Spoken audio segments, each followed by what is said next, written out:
Salut tout le monde! Donc aujourd'hui on se retrouve dans une nouvelle vidéo qui fait partie du calendrier de l'Avent de Booktube Québec.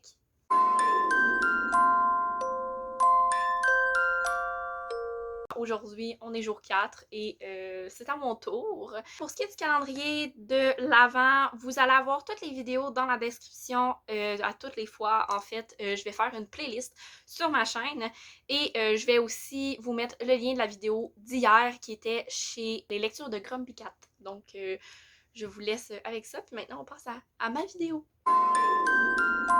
J'ai préparé mon petit popcorn. Ok, j'en ai pas mis nulle part. J'ai préparé mon petit popcorn chocolaté parce que moi j'aime ça mélanger sucré-salé avec mon popcorn. Je suis de ce style-là. Mon petit café de Noël dans la tasse de Noël. Et j'ai mis en bonus mon pyjama de Noël. D'ailleurs, c'est vraiment très chaud. J'ai aussi mis mes bas de laine. Bref, le outfit parfait pour vous parler de films de Noël parce que c'est exactement ce que je fais aujourd'hui. Je vais vous présenter les films qui sont pour moi un peu iconiques de Noël qu'on peut retrouver sur Netflix. J'ai sélectionné Netflix parce que c'est juste plus facile, là. On dirait qu'il y a un gros range pour tout le monde de Netflix. Et aussi, moi je suis du genre de personne qui écoute des films de Noël genre quand ça me tente. Fait que c'est vraiment pas juste à Noël, hein. Ça arrive un peu n'importe quand. Donc j'en connais un rayon sur les films de Noël. La vidéo va se séparer en 4 catégories. Donc, il va y avoir, pour commencer, les films cultes de Netflix. Que je dis, c'est 2 séries de films, là, mais c'est comme, en tout cas, bref. On s'étendra pas. Ensuite, il va y avoir les films qui sont produits par Netflix, qui sont juste d'autres films produits par Netflix que j'ai écoutés puis que j'ai aimés. Ensuite, il y a une série aussi. Je tiens à le mentionner. Il y a une série aussi. Ensuite, il y a des films que je veux écouter qui ont été produits par Netflix. Et finalement, il y a les catégories qui se retrouvent sur Netflix.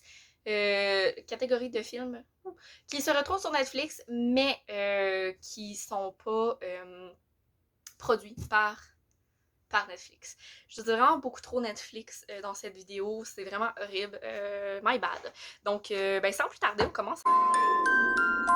La première saga en question, c'est Un prince pour Noël. Donc, ça, c'est le titre du premier film. Le deuxième, c'est Le mariage royal. Et le troisième, c'est Le bébé royal. Donc, que dire de cette saga de films? En gros, on va se retrouver dans un royaume et Amber, une journaliste, va se retrouver à devoir faire un reportage sur la succession de la famille royale de ce pays-là. Et en fait, elle va s'introduire dans le château là, en se faisant passer pour une gouvernante et blablabla. Bref, ça c'est le speech vraiment nul du premier film. Est-ce que c'est réaliste? Sweet fuck all. Est-ce que c'est bon? Oui. Est-ce que c'est cucu? Oui. Est-ce qu'on aime ça pareil? Oui. Let's start. On est good, on est good, on est good. On est dans l'ambiance de Noël. Bref, fait que sur ce, un petit popcorn, un peu brûlé celui-là par contre. Un petit café, puis on continue. La deuxième saga de film qui est totalement irréaliste, c'est La princesse de Chicago. Même vibe, très sincèrement, même vibe de royaume. En tout cas, là, il y a un concours de pâtisserie. Là. Le pitch du premier film, il est pas si pire. Plus ça avance, plus ça dégrade, là. C'est bien ça le problème. Le deuxième film, c'est Dans la peau d'une reine. Et dans le troisième film, c'est En quête de l'étoile. Ce film-là, il est sorti cette année et je ne l'ai pas encore écouté.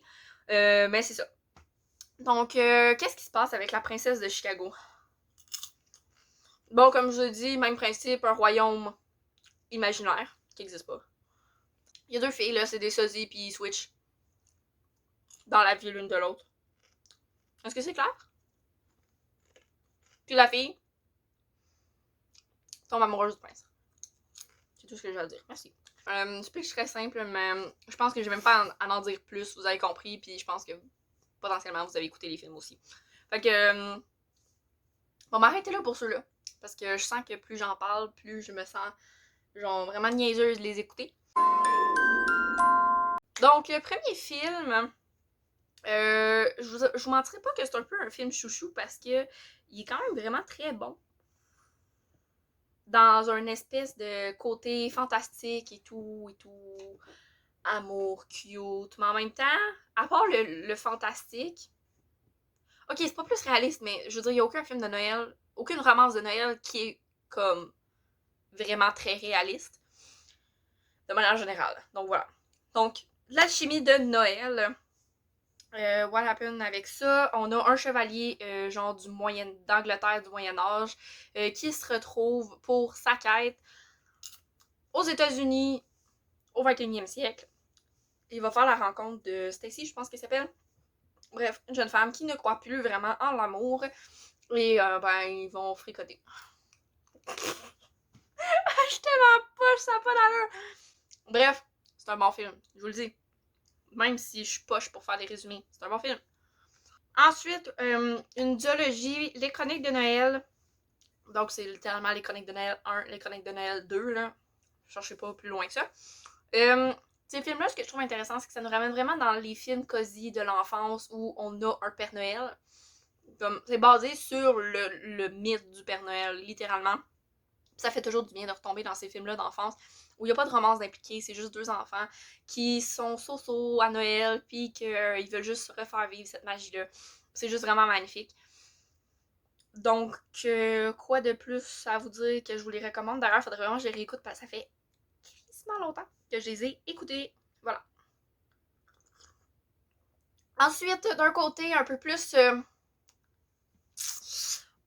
réaliste. Toujours pas tout à fait, mais on est dans un contexte un peu plus réaliste. Je vous présente Holiday. Je pense que c'est le cœur à la fête en français. En tout cas. Donc, Holiday, on va retrouver une jeune femme qui s'est faite laisser et qui déteste vraiment gros les fêtes. Et un jeune homme qui déteste se faire prendre pour genre on est presque mariés, une demande en mariage et tout à Noël. Et les deux vont se retrouver dans un centre commercial et vont comme développer le concept d'holiday, donc une date que tu as à toutes les fêtes comme importantes. Là. Fait que Thanksgiving, Noël, le jour de l'an, Pâques, fête nationale, bref, toutes ces fêtes-là qu'on fête en famille, puis que c'est un peu malaisant quand t'arrives pas de date, puis que tu te fais demander à chaque fois, genre, hey, est-ce que tu vas te mettre en couple un jour? Bref, concept de holiday. Et en fait, les deux vont se mettre ensemble à chaque occasion, voilà, pour chicha. Fait que ça se passe sur un an, mais le gros, mettons, bout est à Noël. Fait que on compte des films de Noël. Mais ce n'est pas que, donc si tu veux sortir un peu du contexte de Noël, ça peut être un bon film. Et aussi, c'est juste bon. C'est tout ce que j'ai à dire. Puis, mine de rien, c'est cocasse. On arrive un peu plus dans un contexte plus réaliste. On enlève comme toute la magie de Noël. Mais comme au sens propre, là. Il n'y a pas de magie de Noël. C'est juste... C'est ça. Je sais pas quoi vous dire de plus. C'est bon. Ça se passe à moitié à Noël. Puis, c'est vraiment drôle. On retombe dans le truc un peu plus cucu. Ouais, je voyais comme ça. Donc, c'est un safari pour Noël. Donc, un safari pour Noël, c'est une femme qui va se retrouver célibataire à Noël alors que son fils s'en va à l'université. Elle va donc décider de se rendre vers l'Afrique, faire un safari. Et en fait, elle va se ramasser dans un refuge d'éléphants. Bref, elle va passer son Noël là-bas avec les locaux.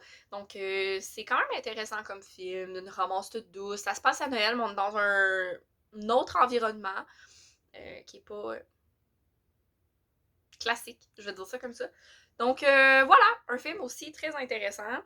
Ensuite, on passe à la série. Je pense que tout le monde a entendu parler l'année dernière, ou l'autre avant, je sais plus. 2019-2020? Je pense que c'était 2019. Ça commence à dater, mon Dieu. Donc, c'est Dash et Lily. Sweet, c'est tout ce que j'ai à dire. Une romance vraiment sweet. Une ambiance vraiment sweet avec Noël. C'est juste adorable. C'est basé sur un livre. Donc, mon Dieu. Donc, voilà. Et non, vraiment, tout ce que j'ai à dire, c'est que c'est adorable. Puis j'aimerais vraiment ça le réécouter d'ailleurs, éventuellement. Et le dernier dans cette catégorie-là, il s'agit de Love Hard. C'est sorti cette année. En français, je crois que c'est L'amour en vaut la chandelle. De quoi dans ce style-là. Encore une fois, les titres en français sont pas toujours bons, hein. Ouf! Bon, c'est un film qui est sorti cette année. Et pour moi, c'est quand même bon. Ça amène un côté Encore une fois, on reste dans le côté vraiment réaliste, là, il n'y a pas de magie de Noël. Et en fait, on va avoir droit à une fausse relation là-dedans. Ça amène le côté réseaux sociaux, Tinder, date et tout, qui peut être complexe des fois. Donc voilà, ça amène un peu tout ça, ça amène un nouveau contexte à la romance de Noël et c'est très intéressant. On voit venir à 100 000 km/h comment ça va finir, mais c'est pas grave. Il est quand même très agréable ce film et je l'écoute beaucoup trop souvent depuis que je l'ai découvert. Le premier film, il s'agit de Holiday Rush. Franchement, bon, mes résumés vont être vraiment éclatés parce que je ne les ai pas écoutés. Fait que, tu sais, les films que j'ai écoutés, mes résumés sont éclatés. Fait que, comme, imaginez ceux que j'ai pas encore écoutés. Mais très rapidement, Holiday Rush, de ce que j'ai compris, c'est un producteur, non, c'est un animateur radio, genre de musique et tout et tout. Et il va se faire envoyer de la radio où il est présentement. Fait que, il va comme, ça va être un peu un retour aux sources à la famille et tout pendant la période des fêtes. Donc voilà. Ensuite, le deuxième film que j'aimerais vraiment écouter, parce que clairement, c'est le genre de film, genre ça se passe à Noël, mais mon Dieu que c'est pas genre Noëlish. Donc, il s'agit de Noël à El Camino, et ça a l'air tellement puissant, genre incroyable. De ce que j'ai vu dans le preview, il y a un braquage dans un dépanneur pendant le temps des fêtes, et là, on va, dans le fond, ça va juste tourner tout autour de ça. Donc, le braqueur qui a pris des otages dans le dépanneur, les policiers qui essayent de faire en sorte que ça se finisse bien, et visiblement, c'est un peu pêle-mêle de ce que j'ai pu voir. Fait que j'ai vraiment beaucoup d'intérêt à écouter ça, parce que comme je vous dis, c'est pas le sujet classique de Noël, hein, mais ça a l'air super intéressant quand même, ça a l'air vraiment comique et tout. Fait que pourquoi ne pas écouter ce film? Pourquoi pas? Et ensuite, le dernier, c'est A Boy Called Christmas. À ma connaissance, en tout cas, au Canada, il est juste disponible en VO. I guess que c'est le même partout. J'en ai aucune crise d'idée. Mais voilà, fait que A Boy Called... Oh, j'ai failli m'étouffer avec mon popcorn. Franchement, je n'ai aucune idée c'est quoi ce film. Je l'ai juste eu dans mes recommandations Netflix et il me tente vraiment beaucoup. J'ai pas vraiment écouté le preview, j'ai juste vu puis j'ai fait OK, je suis down! Fait que je peux pas vous en dire plus sur ce film-là. Mais c'est pas grave. I guess qu'on va l'écouter ensemble puis qu'on va se donner notre avis ensuite. C'est des classiques. C'est tous des films qui, à ma connaissance, ont basically à peu près bercé ma vie de Noël. Qui sont disponibles sur Netflix, à notre plus grand bonheur, mais qui ne sont pas produits par Netflix. Donc, le premier film qui a bercé mon enfance à Noël, c'est Le Grinch. De son titre complet, Le Grincheux qui voulait gâcher Noël. Bref, Le Grinch. La première version avec les comme semi-vrais personnages, en tout cas. C'est... tant de souvenirs. Tant de souvenirs.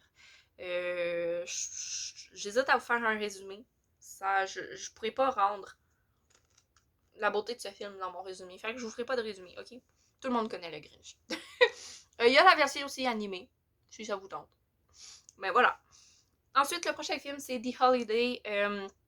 Là, dans The Holiday, on va suivre en fait deux femmes qui sont un peu désabusées de l'amour, qui sont un peu tannées, puis pour se changer les idées, elles vont switcher de maison. Dans le fond, elles vont aller dans un site que tu peux échanger une maison là, pendant un certain temps, en tout cas, bref.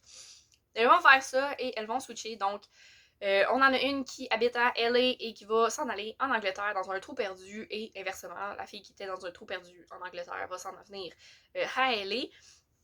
Et en fait, elles vont rencontrer l'amour en vivant cette aventure. Le prochain, on retombe dans l'animé-ish enfant. Et c'est Le Réveil des Gardiens. Donc, ça se passe à Noël. Oui pis non. Pas vraiment. Mais il y a le Père Noël dedans. Puis il y a Jack Frost. Donc, on va le classer dans les films de Noël, ok? J'ai pas vraiment réfléchi, mais ça se passe comme... Il y a Pâques, actually, dedans. Fait que Pâques, c'est quoi? C'est genre avril. Ça se passe pas vraiment à Noël, mais on va enjoy le fait qu'il y a le Père Noël puis Jack Frost dedans, fait qu'on va le classer dans Noël, ok? C'est un film de Noël. C'est un film de Noël. On s'en fout. Donc voilà, c'est tout pour la vidéo de mes recommandations de films à écouter sur Netflix pour le temps des fêtes. Donc, j'espère que vous aurez apprécié. Dites-moi en commentaire s'il y a des films là-dedans que vous avez déjà écoutés, puis ben si oui, c'était quoi votre avis au final, et s'il y en a qui vous tentent. Vous pouvez aussi me lancer vos meilleures recommandations de films de Noël. Ça va être avec le plus grand des plaisirs que je vais me toutes les taper pendant le temps des fêtes, même avant et après. Si vous avez aimé la vidéo, vous pouvez toujours la liker et vous pouvez aussi vous abonner à la chaîne pour être sûr de rien manquer des vidéos qui vont arriver en décembre. Il va y en avoir une telle quantité. Donc, si vous voulez être sûr de rien manquer, abonnez-vous à la chaîne. Ça va me faire plaisir de vous accueillir dans ma petite famille. Et sur ce, je vous souhaite une excellente soirée. Parce que moi, c'est le soir quand je filme ça. Hein? Je vous souhaite une excellente journée parce que quand vous allez la voir, ça va être le jour. Et je vous dis à la prochaine dans une nouvelle vidéo de Noël. Bye bye!